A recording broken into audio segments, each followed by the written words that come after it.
jinjina ta musamman ga gubernarkin garin Tawa na cewa bayan hari da aka kai a garin Bagaruwa ya tashi da kanshi ya ɗauki tawaga da ma'aikatan shi suka tayi Bagaruwa don su diba su ga abin da ya faru. Kafin da wannan dole mu jinjina ma Garde National kinmu na cewa 'yan ta'adda ne suka zo a bisa moto bisa mashin sun so su yi bakin hari a garin Bagaruwa, amma alhamdulillah tare da tsaro daga Allah na farko sannan kuma da jarumta na Garde National kinmu suka mai da wannan harin hamma cikin abun da ya faru. Garde National kinmu sun kashe a rahoto ya wuto daga ARTN na cewa sun kashe 'yan ta'adda guda 7 kuma sun kama mutane wanda suke ba 'yan ta'addan nan labari.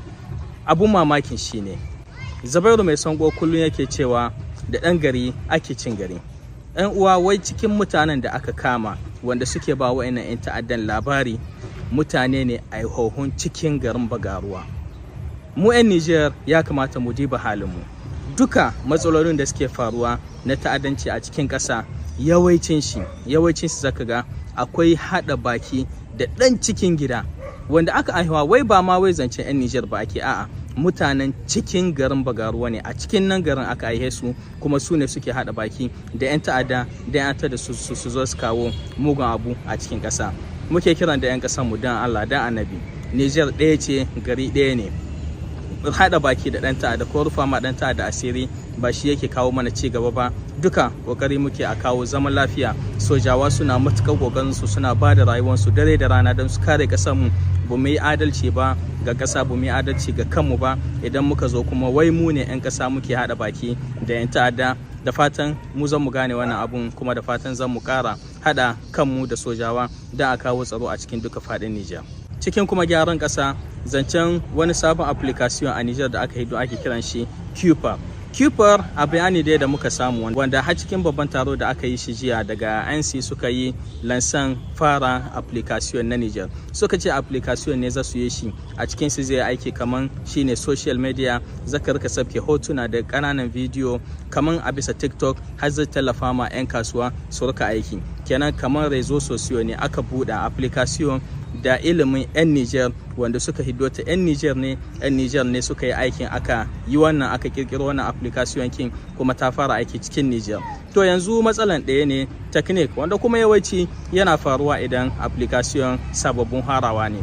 Mun nemi mu shiga daga waje amma bai doka, tun da wurin an register dole sai ka sa nimeron ka na telefon. To in ka sa nimeron telefon na waje wanda ba na Nijar ba, wani application zata bata doka.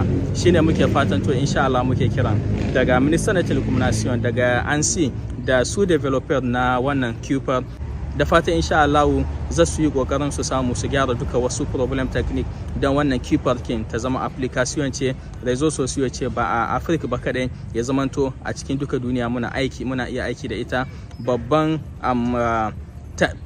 babban tafiya ce a ce an hido application daga Niger. Waye sani in an kama da gaske wannan Cupar kin ita ce za ta ɗauki martanin su Facebook, su TikTok, su duka wasu Twitter, ya zamanto application ce ta Afirka da tunanin Afirka. Kuma muna jinjina ma wanda suke developan wannan abun da duka wanda suka kama musu aiki, da fatan zan mu ga Cupar ta fara aiki international. Cikin gyara aiki, Minister ta Energy dole mu jinjina mata ita ma. Ta fara wani zama da ma'aikata duka na minister kinta, wanda ake ƙara bayyana masu kansu ma'aikatan da farko su san abun da ake kira code d'investissement, duka ƙa'idodi na yin kasuwanci a cikin Niger. Ya ne ma'aikata za su bi hanyoyi su kirawo 'yan kasuwa daga kasashen waje ko kuma daga cikin gida, ya ne kuma za su iya sanin su kansu ma'aikatan duka wasu ƙa'idodi na cikin ƙasa wanda ake shimfiɗa ma ɗan kasuwa don ya zo ya bunƙasa arziki a cikin Niger. Wannan 'yan uwa za ku ga kaman wani ƙaramin abu ne mai muhimmanci. Mun zamna da manyan ma'aikata da yawa na minister daban-daban, Allah ya ba mu sa'an zama da su, yawancinsu ba su san code d'investissement ba, musamman ma ma'aikata wanda ake hiddawa kasashen waje. Yawanci in mun tambaye su code d'investissement, kamar mutane da kasashen waje suna so su je Niger su yi kasuwanci, to wasu abu ne aka shimfiɗa ma ɗan kasuwa, wata kariya ce aka ba ɗan kasuwa. Yawancin ma'aikata ba su sani ba, sai su yi ta kewaye. To yanzu minister a ce ga nan daga minister na energy an fara, da fatan duka minister gaba ɗaya daga ma'aikata ko a cikin gidan ko wanda ake aika su waje za su ƙara ilmanta don su san su da kansu code d'investissement na ƙasa, kuma insha Allah mu ƙara bunƙasa tare.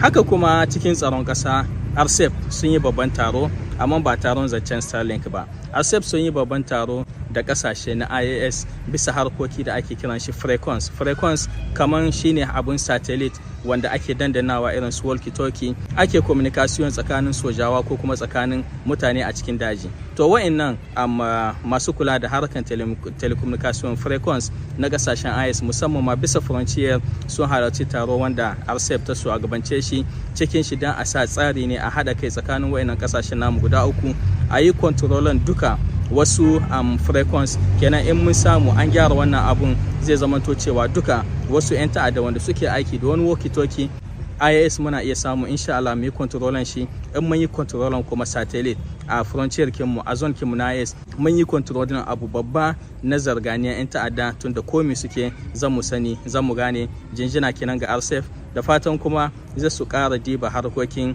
zancen wifi zone kenan wanda suka hiddo doka ta tilasta ma 'yan ƙasa, da fatan za su diba don harkar ta yi sauki insha Allah ga duka ɗan Nijar. Daga Cameroon, zaben shugaban ƙasa yau kusan bayan sati guda, tunda tun Leduz aka yi zaɓe, yau muna le 21 kenan, fiye ma da sati guda natija ba ta yi to ba. Cikin wasu labarai muka ji an ce ran Alhamis ranar 23 ga wannan watan wai lokacin nan ne za a hiddo zaɓe. Wani abun sai a Afirka a ce an yi zaɓe amma an yi kusan kwana 10 resulta ba ta yi to ba. Kun san tabbacin cewa kenan akwai wani abu a ƙasa. Mu dai kullum muke fatan alheri ga Cameroon, su ma Cote d'Ivoire yau le 21 le 25 za su yi zaben shugaban ƙasa. Duka kowa yana tsoron abun da zai faru. Mu ci gaban musu da addu'a, ba mu adawa da kowace ƙasa a Afirka.